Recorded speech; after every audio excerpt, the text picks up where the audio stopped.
Content creation में सबसे important जो चीज़ होती है वो होती है ऑडियो क्वालिटी। क्योंकि व्यूअर वीडियो क्वालिटी तो मैनेज कर लेता है, लेकिन अगर ऑडियो बुरी है तो वो तुरंत स्किप कर देता है।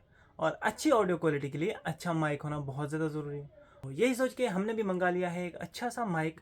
चलो बिना देर किए उस माइक को अनबॉक्स करते हैं, रिव्यू करते हैं और देखते हैं वो माइक कितना अच्छा है और क्या वो अपनी प्राइस के हिसाब से वर्थ इट है या फिर नहीं। सारी चीज़ें डिस्कस करेंगे, लेट्स गो। ये रहा अपना माइक। तो चलिए ज़रा इसको अनबॉक्स करते हैं। और अंदर से निकल के आता है हमारा एक और गिफ्ट बॉक्स। तो ये रहा जी हमारा मेन थिंग, जो कि है हॉलीलैंड की तरफ से हॉलीलैंड लार्क A1।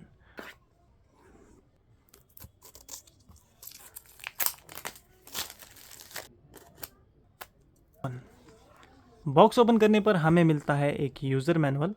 उसके बाद हमें मिलता है एक माइक के लिए पाउच जिसके अंदर कुछ है। ओके, ये एक सिलिका जेल है। उसके बाद आ जाती है हमारी USB type A to type C cable. Then आ जाते हैं हमारे 2 विंड मफ्स और उसके बाद आ जाते हैं हमारे मेन कंपोनेंट्स। एक तो माइक का रिसीवर एंड दूसरी चीज़ आ जाती है हमारे 2 माइक्रोफोन्स। केस में आता है जैसे ईयरबड्स का केस होता है, लेकिन इस केस की अपनी बैटरी नहीं होती है। इसके अंदर ये दोनों माइक्रोफोन्स रहते हैं और यहीं पे चार्ज भी होते हैं। तो ये आ गया जी बाहर हमारा माइक्रोफोन, और ये बहुत छोटे साइज़ का है और इसको आप कॉलर के अंदर भी लगा सकते हो। इसके अंदर मैग्नेटिक सिस्टम भी आता है। और ये रहा इसका केस जिसके अंदर ये चार्ज होगा। यहाँ पर माइक्रोफोन का बटन है जिससे ये ऑन होगा। जब मैंने इसको पहली बार ऑन किए करने के ट्राई के लिए ऑन नहीं हुआ। इसके अंदर शायद बैटरी नहीं थी और अब मैंने इसको चार्ज लगाया है और ये अभी दोनों माइक्रोफोन्स चार्ज होते हैं। तो मिलते हैं कुछ देर बाद जब तक कि ये चार्ज हो जाएँ। A few moments later. तो जी गाइज, माइक्रोफोन मैंने यहाँ पे चिपका दिया है। मैग्नेट है इसके साथ तो चिपक जाता है, कोई दिक्कत नहीं रहती। एंड मैग्नेट इसका बहुत स्ट्रॉन्ग है, बहुत अच्छा लगा मुझे। एंड अभी जो आप आवाज़ सुन रहे हो वो डायरेक्ट मेरे फ़ोन से आ रही है, सैमसंग S23 के माइक से आ रही है। अभी हम इसको स्विच करेंगे ऑडियो को हॉलीलैंड के माइक पे एंड देखते हैं हमारी ऑडियो क्वालिटी कैसी आती है। Let's see. और ये जो आप ऑडियो सुन रहे हो ये आ रही है लार्क A1 के माइक्रोफोन से, जो कि यहाँ पे लगा हुआ है। इसकी ऑडियो क्वालिटी में और फ़ोन के ऑडियो क्वालिटी में कितना डिफरेंस है इस चीज़ का आपको आइडिया लग गया होगा। एंड आपको क्लियरली दिख रहा होगा कि ऑडियो क्वालिटी कितनी ज़्यादा अच्छी है या फिर कैसी है, क्या कुछ है। मुझे तो बाद में पता चलेगा, आपको अभी पता चल रहा होगा कैसी कुछ आ रही है इसकी ऑडियो। आप मुझे कमेंट करके बताना। अभी हमने इसकी नॉइज़ कैंसिलेशन वगैरह ट्राई नहीं की क्योंकि यहाँ पे अभी कोई शोर वगैरह है नहीं, रूम पे मैं अकेला हूँ। लेकिन हमारे पास जुगाड़ है उस चीज़ का, हमारे पास फ़ैन है और मेरे पास एक और फ़ोन है। तो हम ट्रैफिक वगैरह के साउंड्स लगा देंगे यूट्यूब पे एंड हम फ़ैन भी ऑन करेंगे और उसके बाद देखते हैं हम शोर में इसका जो ऑडियो क्वालिटी है वो कैसी रहती है। एंड देन हम करेंगे इसका नॉइज़ कैंसिलेशन ऑन एंड फिर देखते हैं हम कि इसकी नॉइज़ कैंसिलेशन वगैरह कैसे काम करती है। लेकिन अभी हमने फ़ैन ऑन कर दिया है, ये आप देख सकते हो।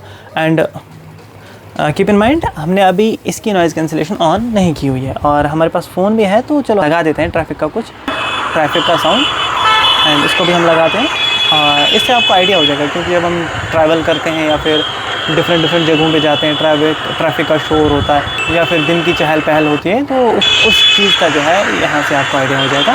एंड अभी हम इसका नॉइज़ कैंसिलेशन भी ऑन करेंगे एंड देखते हैं कि ये कितनी नॉइज़ को रिड्यूस करता है और हमें नॉइज़ में ऑडियो क्वालिटी कितनी अच्छी प्रोवाइड करता है। अभी जो ऑडियो सुन रहे हो ये विदाउट नॉइज़ कैंसिलेशन है एंड अब जो आप ऑडियो क्वालिटी सुन रहे हो वो है नॉइज़ कैंसिलेशन ऑन करने के बाद। एंड कैसे कुछ ऑडियो क्वालिटी आ रही है इस चीज़ का भी आपको आइडिया हो गया होगा। इससे आपको इसकी नॉइज़ कैंसिलेशन का भी आइडिया हो जाएगा कि कैसे क्या कुछ ये रिडक्शन करता है नॉइज़ को। एक और चीज़, अभी मैंने इसके ऊपर विंड मफ नहीं लगाया, तो विंड मफ लगाने के बाद इसकी जो ऑडियो क्वालिटी है वो और भी ज़्यादा बेटर रहने वाली।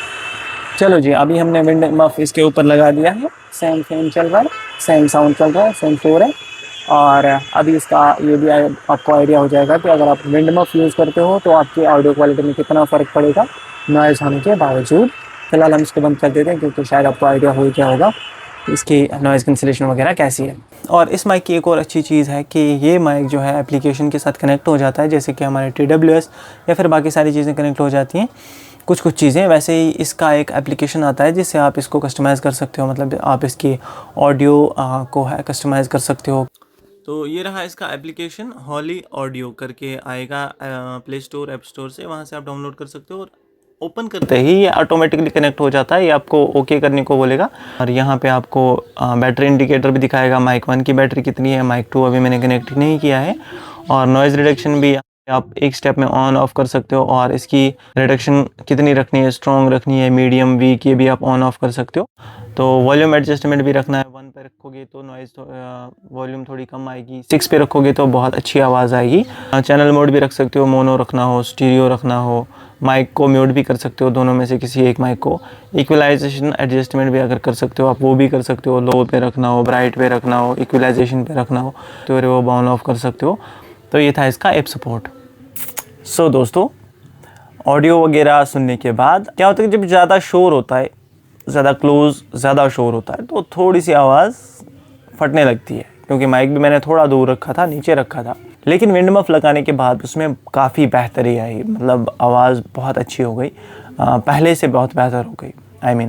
विंड मफ लगाना बहुत ज़्यादा ज़रूरी भी होता है, क्योंकि ये इसी के लिए होता है कि ये नॉइज़ को रिड्यूस करे। और आपने यूट्यूबर्स को भी देखा होगा, बड़े बड़े यूट्यूबर्स जो भी होते हैं वो विंड मफ लगा के ही ऑलमोस्ट यूज़ करते हैं आउटडोर। और दूसरी चीज़, जितना आप माइक को क्लोज रखोगे उतना आपका माइक जो है वो अच्छी क्वालिटी प्रोड्यूस करेगा। ये आपने हर जगह देखा भी होगा, आपने इंस्टा, यूट्यूब, फेसबुक पे वीडियोस देखी होंगी। वो इवन के रूम में बैठ के भी जो बोल रहा होता है बंदा, वो अपने पास रखता है माइक। तो क्योंकि ऑडियो क्वालिटी बेटर रहनी चाहिए। तो देखो, इतने फीचर्स हैं इसके अंदर, एप्लीकेशन का सपोर्ट भी है, आप वहाँ से इसका सेटिंग वगैरह भी इंक्रीज़ कर सकते हो, क्या है क्या कुछ नहीं है। एंड मेरे हिसाब से इस प्राइस पॉइंट पे अच्छी माइक की क्वालिटी है। नॉइज़ कैंसिलेशन भी ठीक ठाक है। अब हम ज़्यादा तो एक्सपेक्ट कर नहीं सकते, क्योंकि 4000 का माइक है। अब 4000 तो वैसे एक मिडिल क्लास के लिए बहुत ज़्यादा होते हैं, लेकिन फिर भी अगर हम मार्केट के अंदर देखें तो 10,000, 20,000, 30,000 के माइक्स हैं।